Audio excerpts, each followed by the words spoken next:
আসসালামু আলাইকুম ভিউয়ার্স, আমি ফেরদৌস কান্তা। আমার হেসেলের আখ্যানে আপনাদের সবাইকে স্বাগত। আজকে আপনাদের জন্য নিয়ে এসেছি একটা মিক্সড ভেজিটেবল চিংড়ি দিয়ে।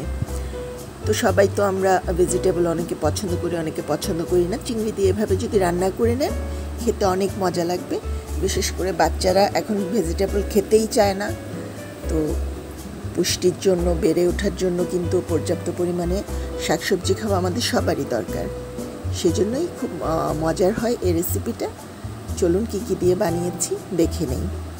সবার প্রথমে আমাদের যা লাগবে সেটা হচ্ছে বাঁধাকপি কুচি।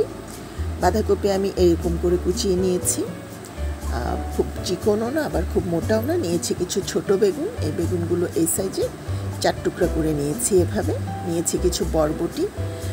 তো আমি এখানে বলে রাখতে চাই, আপনারা আপনাদের পছন্দ মতো যে কোনো সবজি মিক্স করতে পারেন, এখানে যে কোনো সবজি দেওয়া যাবে।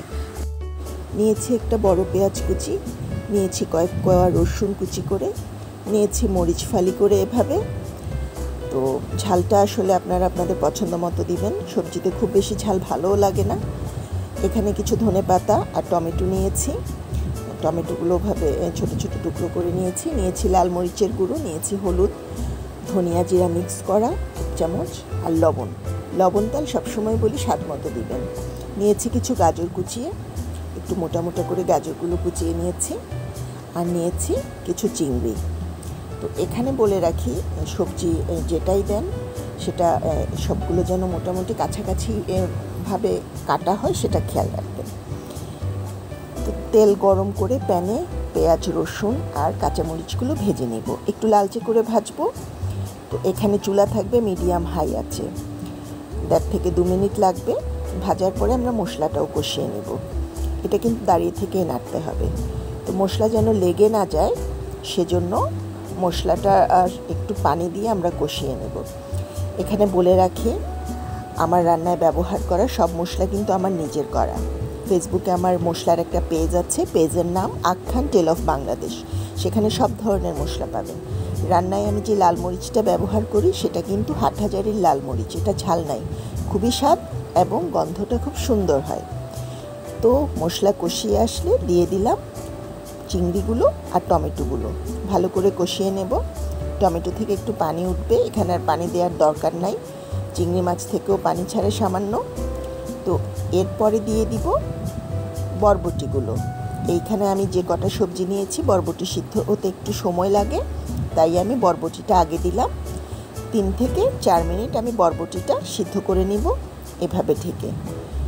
খেয়াল করব আমার যেন সবজি বেশি সিদ্ধ না হয়ে যায়। সবজি আবার বেশি সিদ্ধ হলে খেতে ভালো লাগে না।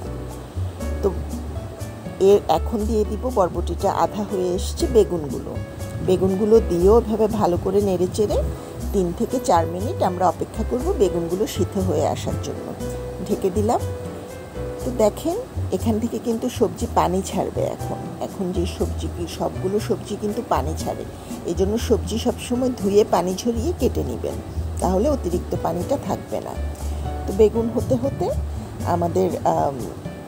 আমি এখানে আপনাদের বলে নেই, ভালো লাগলে লাইক, কমেন্ট, শেয়ার করবেন আমার রেসিপিগুলো। অবশ্যই আমার চ্যানেলটা সাবস্ক্রাইব করবেন। পরবর্তী আপডেট পাওয়ার জন্য নোটিফিকেশন বারটা অন করে দিবেন। আর অবশ্যই কমেন্ট করবেন, ভালো লাগুক খারাপ লাগুক, আপনাদের কমেন্টের অপেক্ষায় থাকবো। তো দেখুন, বেগুন যখন হয়ে আসছে তখন কিন্তু দিয়ে দিলাম একসাথে আমি বাঁধাকপি কুচি আর গাজর। এটা সবার শেষে। এর পর্যায়ে আর খুব বেশি সময় নিব না, কারণ গাজর এবং বাঁধাকপি দুটোই কিন্তু আমরা সালাদে খাই, সুতরাং এটা সিদ্ধ হতে বেশি সময় নিবে না। মিনিট 2 ঢাকনা দিয়ে রেখে দিব, শুধু ভাপটা ভালো করে যেন হয়ে আসে। এই যে দেখুন, হয়ে গেছে প্রায়, দেখতে পাচ্ছি। ভালো করে নেড়ে চেড়ে দিব। তো আমার বাকি রয়ে গেছে কি ধনেপাতা মিশাবো। অনেকে একটু যারা কাঁচা কাঁচা খান, এই সময়টায় নামিয়ে ফেলতে পারেন। সবজিটা কিন্তু হয়ে গেছে খাওয়ার উপযুক্ত। আর যারা একটু কাঁচা পছন্দ করেন না, ভালো করে সিদ্ধ করে নিতে চান, তারা আরও খানিকটা রাখতে পারেন, মিনিট 5। তো পানিটা টানার দরকার নাই, সবজিটা নামালেই আসলে পানিটা কিন্তু টেনে যাবে। হ্যাঁ, এটা আর সবজিতে পানি দেওয়ার দরকার নাই। তো শেষ পর্যায়ে আমার সবজিটা 1 মিনিটের মতো ঢেকে রেখেছিলাম।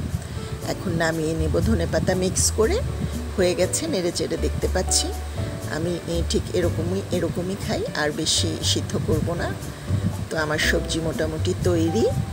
এই সবজিটা আসলে খুব মজা হয়, আর শীতকালে তো খুবই ভাল লাগে। যে কোনো কিছু মিক্স করতে পারবেন, এখানে ব্রোকলি মিক্স করতে পারবেন, ফুলকপি মিক্স করতে পারবেন, সিম, আলু, যে কোনো কিছু দেয়া যাবে পছন্দ মতো। তো তৈরি হয়ে গেল। কেমন লাগলো জানাবেন।